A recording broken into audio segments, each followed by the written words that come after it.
walang tubig. Sabi nila, mawalan ka na ng kuryente, huwag lang ang tubig. Agree ka ba dito? Kung naranasan mo nang mawalan ng tubig, alam mo kung gaanong kahasel ito. Kailangan mag-igib, limitado kilos mo, at titipirin anuman ang naipon mo dahil hindi mo alam kung kailan uli dadaloy ang ginhawa. Kung plantita o plantito ka, apektado pati ang mga alaga mong halaman at bulaklak. Nakakainis talaga, no? Siguro pagod na rin ang babaeng taga Samaria sa pag-iigib ng tubig sa balon noong magtagpo sila ni Jesus. Pisikal na tubig ang hinahanap ng Samaritana, pero spiritual water naman ang ino-offer ni Jesus sa kanya.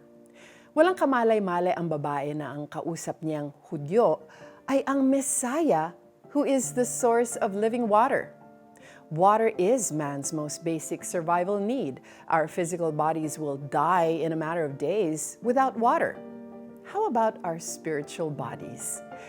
Where do we draw spiritual nourishment from?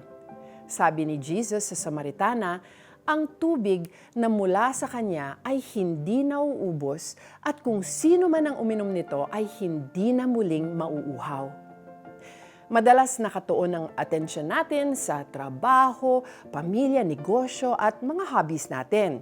Nakakalimutan natin na may mas higit pa sa mga bagay na ito. Ang ating puso at kaluluwa. Our spiritual bodies long for the true source of living water.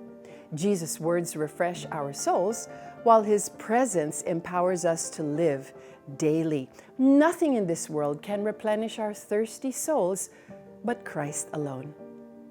Let's pray together.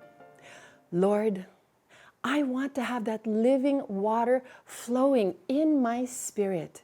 Empty me so I can become a vessel ready to receive you. Cleanse me now so I can follow you all the days of my life. Amen. If you haven't surrendered your heart to Jesus, well, now is a perfect time to do so. Ask Him to cleanse you and make your heart new. Sinabi ng babae, Ginoo, bigyan po ninyo ako ng tubig na ito upang hindi na ako mauhaw, ni pumarito pa upang sumalok muli. John 4:15. Ayan, I hope your cup is filled with today's Tanglaw. I'm Joyce Burton Titular.